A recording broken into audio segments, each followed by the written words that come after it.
I genuinely remember sitting there thinking, am I going to have to ask for my job back? So is this the biggest opportunity for the PR sector we've ever had? Yes. I think in the last 20 years, this is the biggest opportunity for the PR industry. I say all the time, I learn far more from my failures than I do from my success.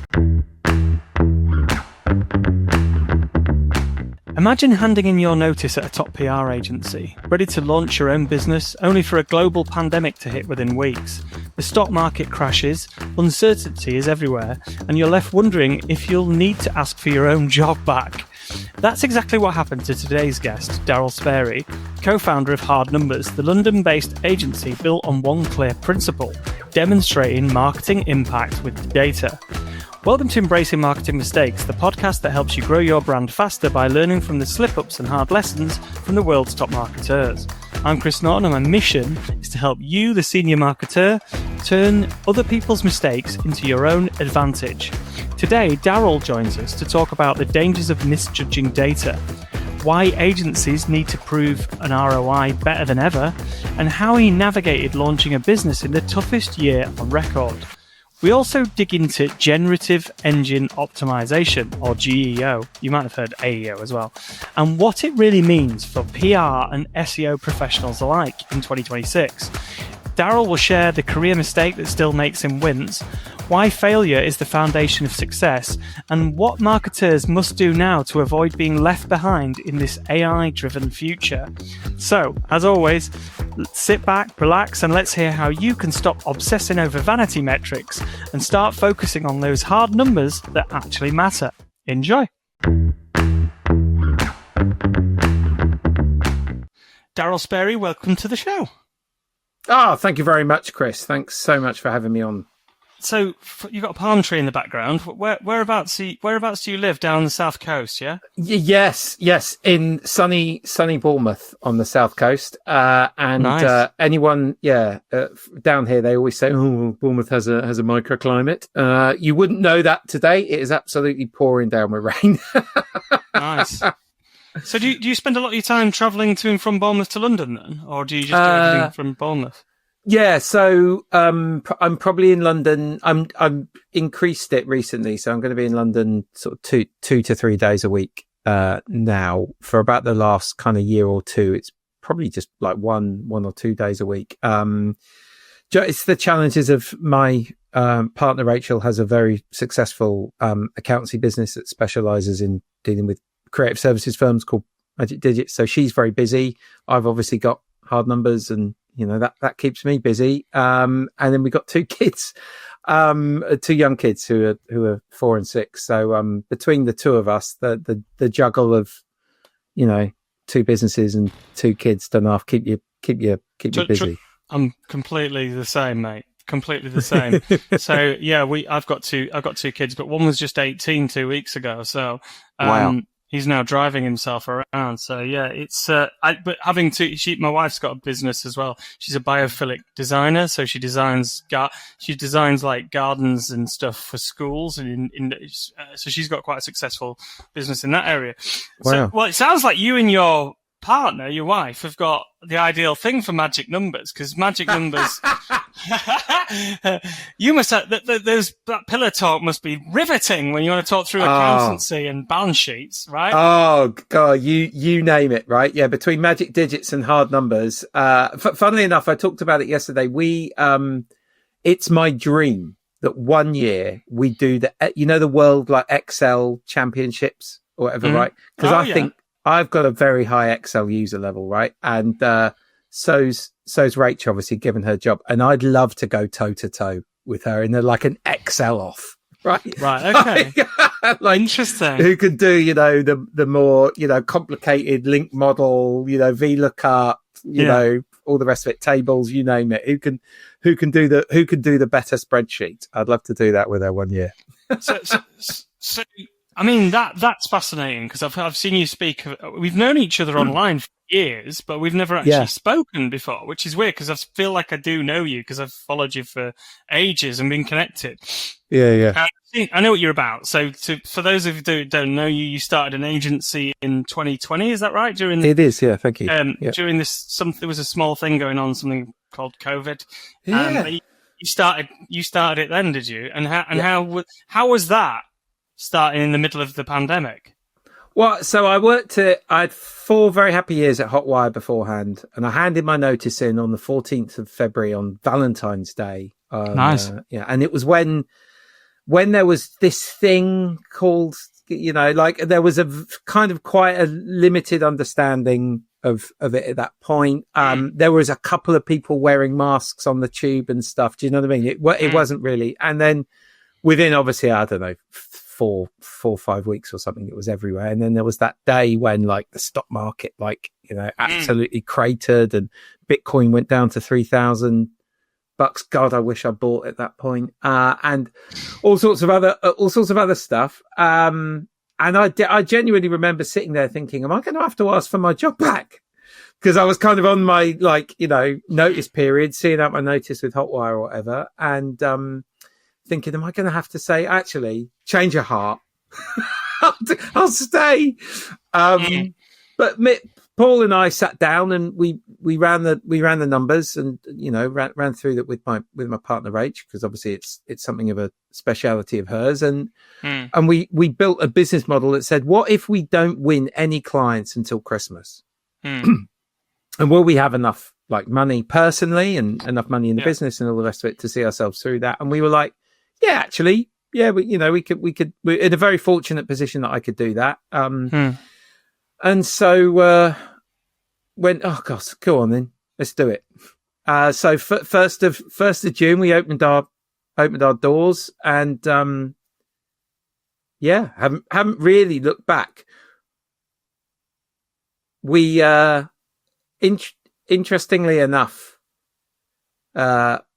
we won one client in our first month, and then our second client in our second month, and then I think our third client in our second month as well. And then just kind of snowballed from there, basically. And And so you built through COVID, and then you kind of, I like the offer of what you're about, because Thank you. I assume that this is about, because we're based in Leeds, right? So we're 1 or 2, depends on which one you look at, biggest in Yorkshire. And we have worked with a couple. Stuart Bruce used to be we used to work together. Yeah. And were you another Wolf Star alum? Yeah. I was one of the core. I hired Jed Hallam. He was all part of my. I'll tell you what, mate. Right back in the day. Jed Hallam, Becca Caddy. Stuart Bruce. Yeah. We had quite a good team at the time. I mean, that is like a Galacticos. Yeah, I know, it was good. Of PR and marketing, right? I mean, we had someone else as well, Sam Oakley, and he ended up creating an analytics company. In the immortal words of Bobby Robson, you couldn't buy those guys for 100 million. Well, you founded in 2020, so you're founded in, which is what I was coming on to. So we founded Wolfstar when there was only We Are Social.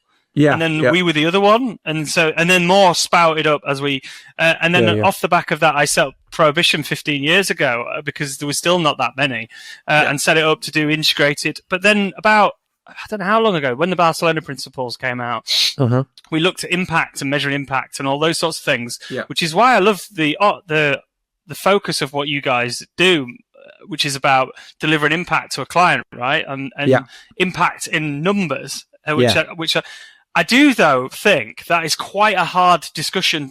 It's probably different for you because you're called hard numbers. And if someone's going to hire you compared to us or whatever, they know what they're getting. They're going to be about the hard numbers. So is it a difficult conversation to get them to give you access to their CRM, their GA, and so you can then justify the work that you're doing and the result that you've got? No, not normally. I mean, the one thing I would say, a couple of things I would say. One, the more mature the business, like the later stage, the business is or whatever, the harder it is to get hold of their GA or whatever, or the more gatekeepers there are, or, hoops you've got to jump through or whatever. But I'm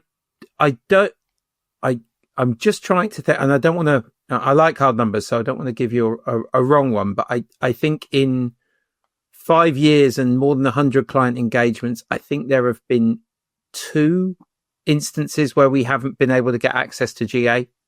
Google Analytics. Yeah. CRMs though is different kind of fish, right? That's got to be harder. Even then, I mean, we're only when I mean, this is the thing, right? Like, it's a bit like almost everyone gives us access to their GA and Search Console. Yeah, but then if they've got internal tools, like they may be using SEMrush for rank tracking or Hrefs or something like that, well, you know. They might not give us access to those because someone might have set it up in a particular way, or they might, you know, whatever. So then there's like a license fee, don't they? Yeah, and right. So then we have our own SEMrush and our own Hrefs and stuff like that. So we might have to set them up as a project on those. So, you know, and so then it's sort of like, you know, you go down like it's a like with anything, it's a hopper. It's a, you know, it's a funnel, and it gets smaller and smaller down the bottom. But yeah, with CRM again, I mean, anytime we have made a case that it makes sense for them to give us access, we've been able to get it. There's not been an instance where, but in working with over 100 clients, the number of clients where we've had direct access to their CRM and via API, we're pulling that data into our Looker Data Studio dashboards is, you know, like less than 10% of our client base, you know. That's interesting. But we're doing all the, you know, if you got access, I mean, the big unlock is GA. If you got access to GA, right, you know, you can, you know, referral traffic from links we've placed, you know, form completions or, you know, activities or I can't remember the nomenclature in the new version of GA, but you know what I mean, like basically everybody hates the new GA though, don't they? God. Nobody likes it. I did advanced GA. I used to give GA training. I remember Andrew Bruce Smith's been on the pod a few times, a good friend of mine, and I've known him. We used to speak at some of the CIPR conferences, and when he used to talk about GA, he went to another level, and I'd done advanced GA. Now I open GA and I'm like, I don't even know where to start. I don't GS4. You need a specialist. To create your reports for each bloody one. You need a GA specialist now. I think they did that to drive adoption of Looker Data Studio, because basically you need Looker Data Studio to use GA4 now. I mean, there's you know, whereas before you could just use all the charts and charting tools and everything that was natively, and it just worked. Yeah. And you could get just about anything you needed to get. So I just think they did it to drive adoption of Looker Data Studio. I mean, everybody slagged them off for that. I thought they got that wrong. This is fascinating talking to somebody. I find it interesting talking to PR agency founders, because we've just joined. So Prohibition have just joined WorldCom, right? Which is the world's biggest independent PR agency network around the world. We were invited to be on it as part of. There's only two. We're one of two. UK. They only take 3 per country or something, and.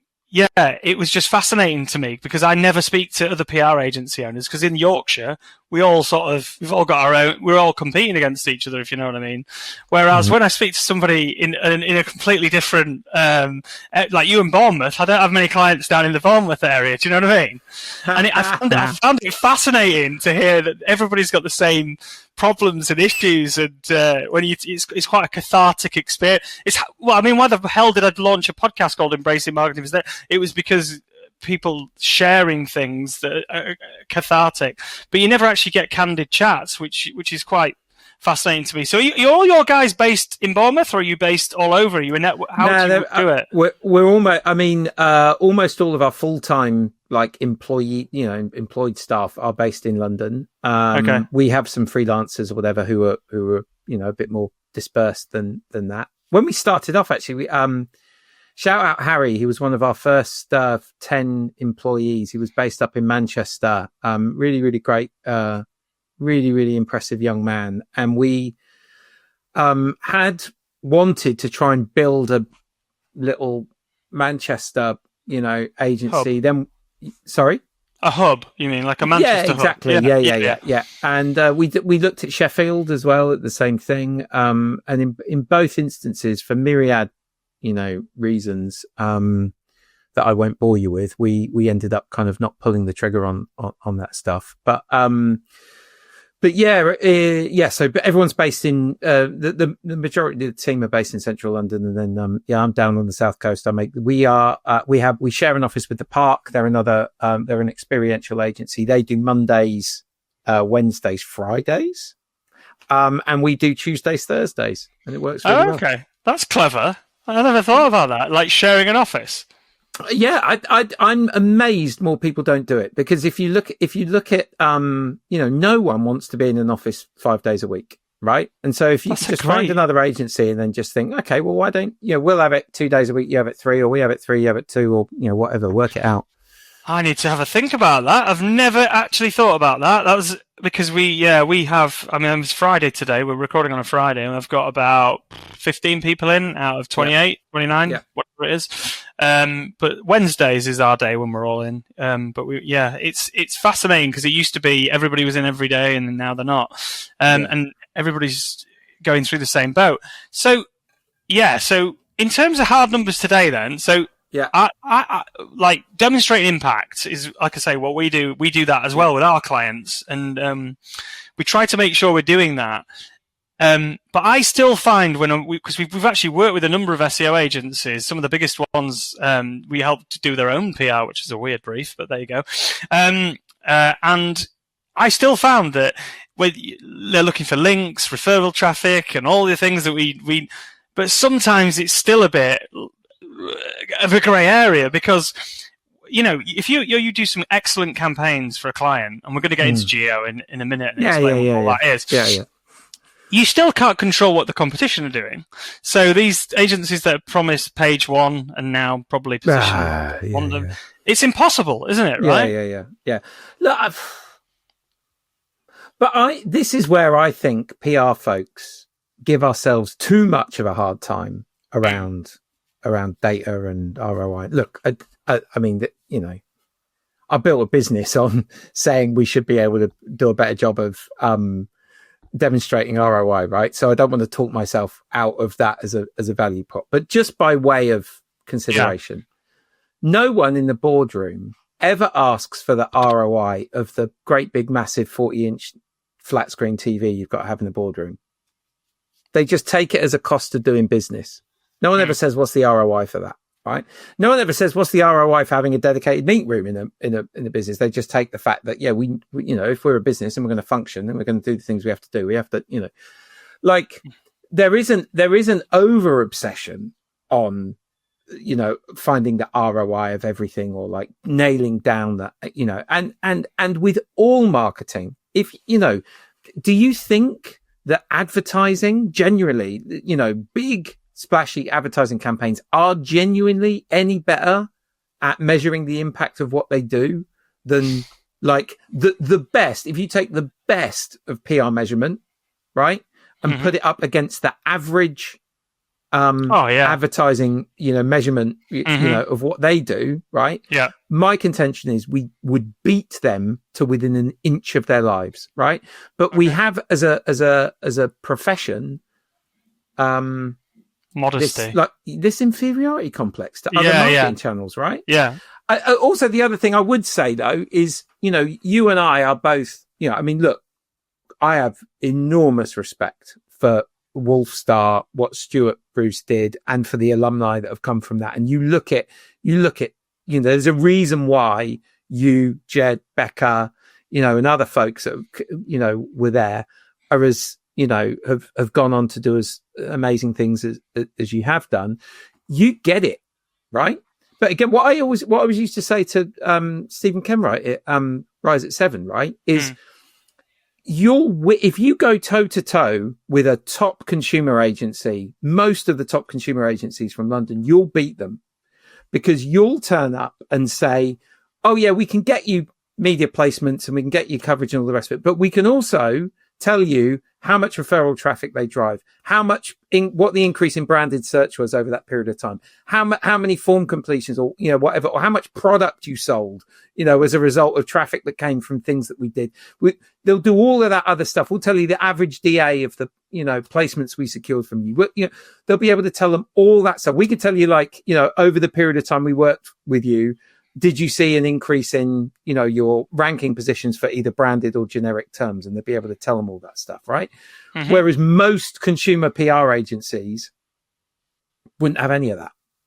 So Rise at 7, if they went toe to toe, and if the data and the ROI and all the rest of it versus some of the best consumer agencies in London, Rise will win, So it's, I kind of feel like there's this like perceived hierarchy around like data accuracy of measurement, all the rest of it, with different like marketing channels and different approaches or whatever. I think as an industry, the PR sector, if we really get our heads around the digital impact of what we do genuinely, and then we report that back, to our clients using all of the kind of metrics that I talked about there, then we should be absolutely at the forefront of marketing disciplines in terms of being able to demonstrate some form of positive impact from what we've done. 100%. 100%. The problem is, Darryl, not everyone is like you. And that's good. That's good though for us if you're selling, because there are some brilliant, excellent agencies in the north. In Manchester is a good example when you were talking about there. I imagine the competition around there is fierce. There's some good agencies up there. One of the reasons why we decided not to set up shop. Exactly. Yeah. So we'll make sure we get your mistake in first before we get to GEO. So what's one mistake you've made in your career that you've learned quite a lot from? I'm looking for a nice anecdote here. Chris, I think I love this question, and I love the sort of basic premise of the podcast, right? Because I say all the time, I learn far more from my failures than I do from my success. And success is ultimately a function of how you deal with failure. I'm going to tell you something that where I failed, where I've never shared this with anybody. And I actually made a point of saying to the team at Hotwire, please, who were with me on this, please, can you not tell anyone, right? Okay. That this happened. They're the best ones. Yeah. So, we had the opportunity to pitch a large France-based technology company while I was at Hotwire. And we did a Creds Plus and sent it to them. And we then got a meeting in the diary for a pitch. But in that time, I hadn't seen any correspondence from the folks that we were going to pitch. Mm-hmm. And but we had agreed who else was going to be in the meeting. And my understanding was there was just more people who weren't in the original Creds Plus presentation that we did via Zoom. Okay. And we bought tickets to go on the Eurostar to go all the way to France to pitch to these folks face to face. We got there, got into the room, sat down. We hadn't done any formal proposal or whatever, because my understanding of the meeting was the Creds Plus that we'd done is what we were going to be taking folks through. Oh, okay. They'd sent me a detailed brief of what they expected to see in terms of a proposal, the rest of it, and it had gone into my spam and I'd not seen it. Oh. Right. And so I've dragged, an account team all the way to France to do this pitch. And you hadn't done the pitch. And we hadn't done the full pitch because I thought that we were taking people who hadn't been in the first thing through the Creds Plus. And how many people did you take to France with you? Oh, it's 2 or 3. I can't remember, but yeah. Because it's a whole day out of the office. It's the direct cost of the Eurostar for 2 or 3 people, 3 or 4 people. Sorry, it's the indirect cost of what would we have done all day if we hadn't have done that, and it's the professional embarrassment for me. My whole shtick, right, when I was at Hotwire is I am one of the only professionally trained salespeople in the PR industry. Most other people that do new biz for agencies are either people that like pitching. So they like, but they don't understand that like pitching is 10% of sales for an agency, right? There's all the stuff you've got to do to get into the pitch, and there's all the stuff you've got to do after to like make sure to negotiate a contract, get the right commercial terms for both sides, all the rest of it, right? To give the confidence that they're making the right decision, you're the right people to go with, dealing with procurement, all that stuff, right? Spent my life as a professional sales leader doing that stuff. So I have this enormous advantage, right?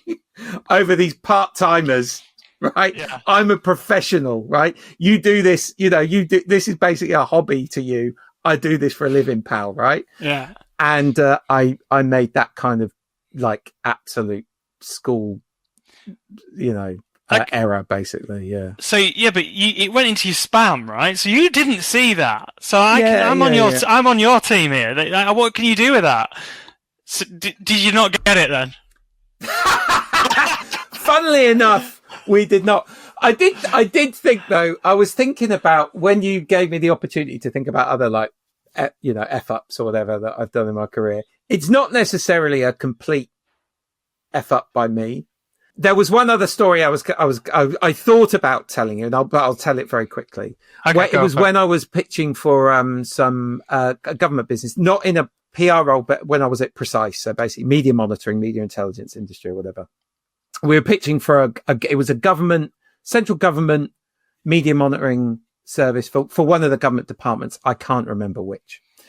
And I, again, professional salesperson, like to think I'm quite an engaging person. Like I spent, 2 ears in one mouth. You listen more than you talk, all the rest of it. But then when you talk, you make sure what you say is very, very well tailored to what someone says. We'd done a really in-depth presentation on what we could do for these folks and all the rest of it. And that I thought was a really great presentation. And the lead person that we were pitching to, when I stood up to leave the pitch on her lap, it wasn't even like Woman's Own. It was like one of those crap, like okay, but not Family even okay. Circle. Well, yeah, something like that. One of those magazines and she had it on her lap and she was like turning the pages. She'd been reading it the whole time during the pitch. Oh my God. Yeah. Right? Yeah. So, yeah. That's yeah.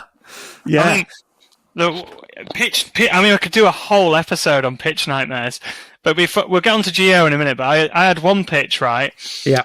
And I was before I am Prohibition, and I had to go as the Leeds account director. So we had a London office. We were pitching for a government contract with procurement, and it's with a dame actually who was in the meeting, who shall remain nameless. And we pitched for the it was for like social what's the disorder? What do you call it? Antisocial disorder. Yeah. And we were part of that. We created it anyway. We were pitching for it, and we pitched this idea. And the CEO finished his thing. I was just the one from Leeds, so I got to say what we would do, how we would do it regionally, and there was about 6 of us in the pitch.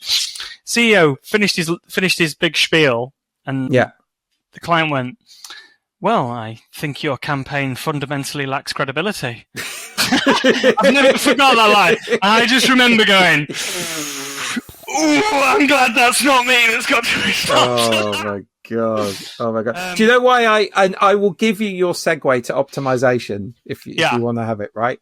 Yeah. Someone must have come out with this quote before from Michael Jordan, but the quote where he says, "I've missed 9,000 shots in my career. I've lost almost 300 games. 26 times I've been trusted to take the game winning shot and I've missed. I've failed over and over and over in my life. And that's why I succeed." Right. My view of sales, like professional sales, at my best, I've closed 75% of business I've pitched in a given quarter or year, right?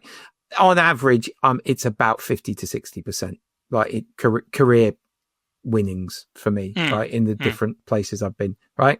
So that means 40 to 50% of the time on average, I don't win. I fail, right? So what whatever professional success I've had in my life is simply a function of how I've dealt with failure. And more importantly, every time I fail, I could tell you all of the pitches we've not won at Hard Numbers. I probably couldn't tell you all the 100 clients we've ever worked with if you held a gun to my head, right? And I can tell you, I can remember more bad pitch stories. I could have given you 15 others, right? Than I could remember winning pitches.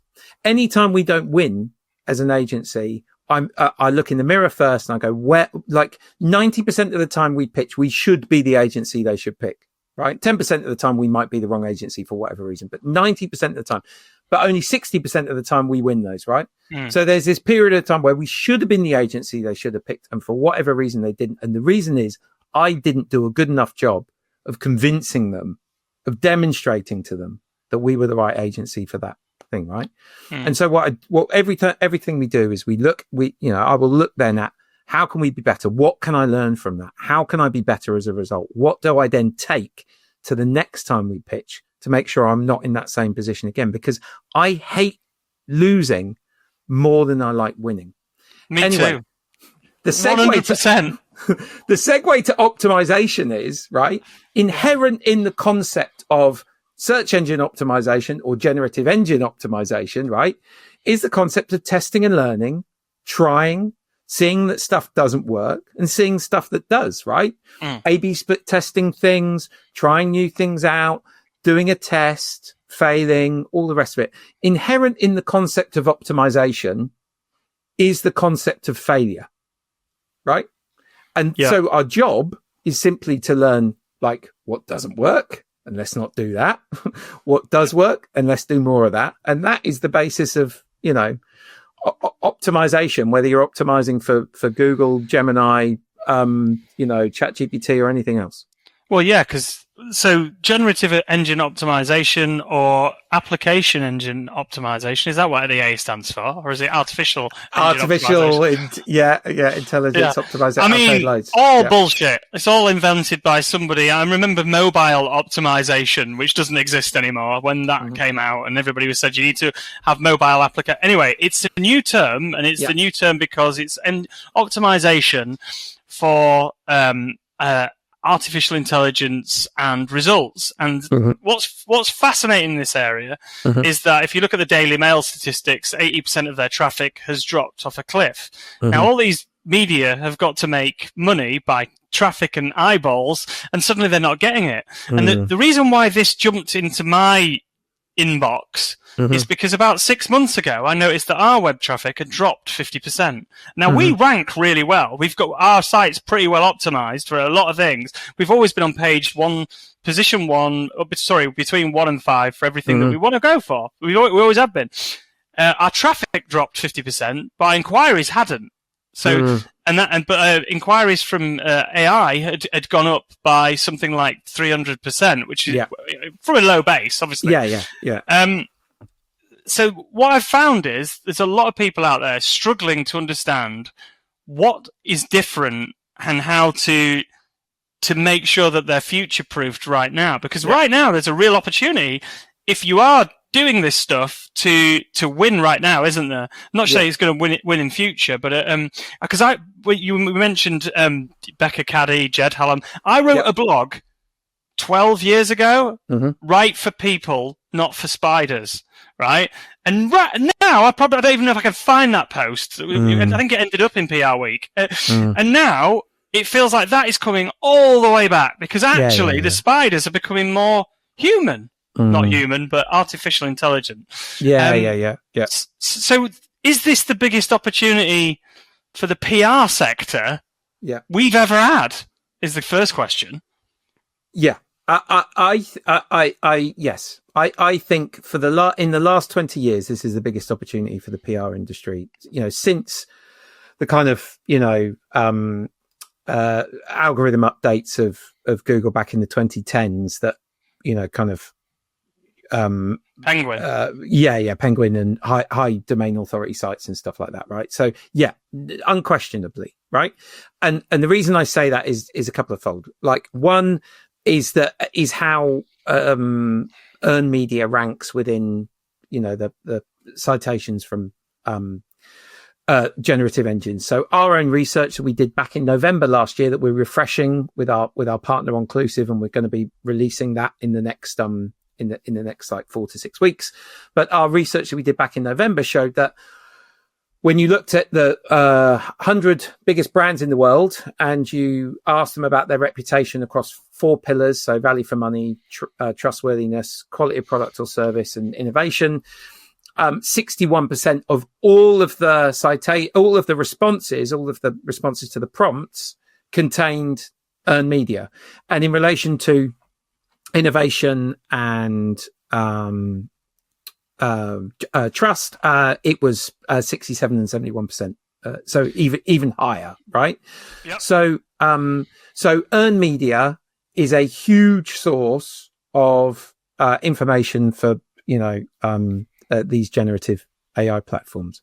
The other, sorry, Chris. No, I was going to say it's not just earned media though; it's quality earned media, isn't it? It's like the BBC. It's like the more qualitative your earned media that you've got. So not the high DAs, which you can still game that system, but it seems to be like the more how can I say this in a technical term? More well-known media seem to do better. I've read your report, by the way, and also the Reddit side of things, which I've seen more recently. I've seen that Reddit is coming out more than anything else now for some reason, which amazes me because there's a lot of rubbish in Reddit. Yeah, it's a bit worrying that. Yeah, so on the Reddit side of things, when we did the report back in November, OpenAI had only done the content deal with Reddit in May of that year. And what you've seen, if you look at this stuff, over time, is month on month on month, Reddit content was appearing more and more and more and more in responses from ChatGPT.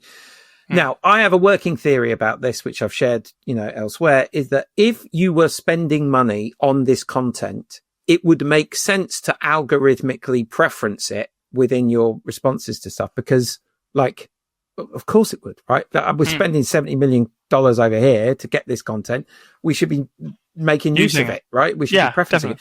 And my evidence for that is there was I think it was iPullRank did a piece of research on 8,000 prompts on ChatGPT, and 5% of all of the content cited was FT content, which in response to questions like what is the best coffee shop, what is the best mobile, what is the best, those kinds of things.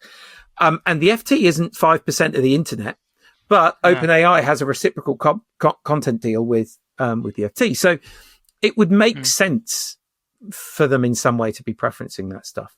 We have seen though, only in the last week, there was another, I think it was Prompt Monitor was the name of the business that did some research and put it out that said that they'd seen Reddit falling. Inclusion with falling, and Reddit's share price fell. I think it was mid single or high single digits, right? Just on that that one data point, right? So, wow. It's wild. This is why I think this is a big opportunity for us because it's nothing's steady state. Nothing's normalized now. It's really hard now to make money off Google PPC because it's so mature as a channel and there's so many people doing it and there's so much competition for every keyword and all the rest of it. It's really hard to make money. The CPC rates are, really big. It's hard to make money doing that, right? Because it's a mature channel. More, everyone's using it. Everyone's doing it, all the rest of it, right? We're right at the start of this. So there's this window of opportunity that exists now to get our heads around this, to really, really, understand this or whatever, to recognize that there are going to be fluctuations, there are going to be changes, algorithms change, things like that. So we've got to stay across this stuff. That's why you've got to keep monitoring these prompts and keep checking it, keep doing the research or whatever. But then there is this huge opportunity, I think, that exists now to get in there. And I think it's also important in the context of what happened last time around with SEO. Because you look at when the PR agencies didn't step up and make a claim for this stuff. Then you had the advent of, all these link building companies and things like that coming into the industry, not understanding brand relevance, brand tone of voice, all that kind of stuff, and taking a very transactional approach to earn media and poisoning the well, I think, in many instances for PR folks, right? I was talking to a guy the other day, a friend of mine, CEO of he sold it actually, a big SEO company, and he said to me, I was like, we talk about GEO, it's fascinating for people like me and you that are interested in it, and he said, it's not just that, Chris. Think about the big media agencies. For people like me and you, Darryl, they want companies that can do PR in these spaces, and they'll go, shit, we need to be doing that now.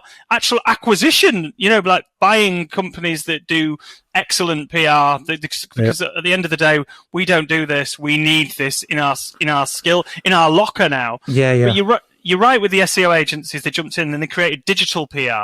Yeah. But digital PR now is just PR, isn't it? Yeah. But if you look on Tech JPR on any given day, any complaint about I got pitched by a PR person and it was rubbish, 9 times out of 10, they're from a digital PR or a link building agency or something like that. They're not actually a reputable PR agency, right? So my contention I can see people complaining here. Yeah. Reputable. Come at me. Is it? I'm world are coming for you now. Yeah. I'm like the John Snow. Look, there are some brilliant digital PR agencies. We can rattle them off, right? Rise at 7, Bottled Imagination, Bottle PR. Yeah. There are Propellernet, right? There are loads out there that are really, really good. But for every one that is good, does good quality work, does it in the right way, or the rest of it, I can point you at 50 that pilot high, sell it cheap. Buy links. Buy links, by app volume, at spam out press releases and, to irrelevant journalists, media outlets, all the rest of it, do drip campaigns to follow that stuff up, like our meat grinders, right? So, and look, the same is true in the PR industry, right? Oh, absolutely. But not, I don't think to the same level. And the other thing is, by not stepping up and owning this, and then it being our budget and our work and our stuff, these new market entrants basically, like it took budget away from us. Yeah. And it also, was doing it in a way that negatively impacted our reputation and our perception in the minds of a key audience for us, which are the journalists and the media outlets that we want to be pitching. I mean, journalists, there's just less and less of them every week. AI is just getting rid of them. Is it going to be PRs pitching to AI soon? This is what I'm worried about. I think it'll come full circle. I think it'll just get better and better. Obviously, I could literally do another 3 hours with you on this. But anyway, I know we're tight for time. So you've been on the show now, Darryl. If you were us, who's the next guest that you'd have on the show and why? God, that's a really good question. Can it be anyone? Anyone that's got a fascinating story to tell where they fucked up, basically. And do you know today's chat? Do you know what today's chat between? Because we don't have many agency owners on here. Has made me think I should do a whole couple of episodes on PR nightmares where people share them. I might crowdsource that and get a load of people's stories. Oh, that'd be brilliant. Oh yeah, right. Okay, PR, so agency nightmare, pitch nightmares or whatever. Yeah. So look, I mean, I'm gonna probably talk my own book a little bit here, but the year that we started, 2020, right? There were 48 other PR agencies that started the same year as us. I think more than at any point in history, and there will probably never be that many PR agencies that start in 1 year, right? But there were some absolutely brilliant agencies that started at that time. So you've got Mike Robb and the folks at Bold Space. You've got Joe Walton at Fight or Fly, and Charlie and the other folks there. You've got Nick from Words and Pixels, and then you've got Gemma at Shook right? I mean, those are 4 great agencies that all started at the same time as us. They all have really innovative, highly differentiated propositions in the same way that we do. And all 5 of us as agencies have stood the test of time, versus when we set up. The other person you should definitely get on the pod is my missus, Rachel, because she does the finances for 45 other marketing agencies and things like that. And so she has seen the financial impact of F-ups. Whoa. Like you would not believe. And she'll never tell me anything commercially sensitive or anything, or whatever. But sometimes she'll get off calls and she'll be like, whoa. Yeah. So she's and she's got a great perspective across, sectors. Across the sectors, because she works with influencer marketing agencies, PR agencies, social, whatever. And she's a Washington lass. She's from the Northeast. Okay. And so she'd be a good person for you to speak to. But I'm probably talking my own book. Darryl, it's been a pleasure to have you on the show. Thanks so much for coming on. If people want to get hold of you, how can they find you? At Darryl Sparey on most platforms. I'm probably most active on LinkedIn out of anything, but I used to be very active on Twitter, but Twitter is an absolute bin fire now, sadly. So I'm probably less active there than I used to be. But Me too. Twitter, Blue Sky, Threads, but LinkedIn seems to be the one that I'm using the most at the moment. Cool. Okay, well, thanks for coming on, Darryl. That was great. Thank you very much.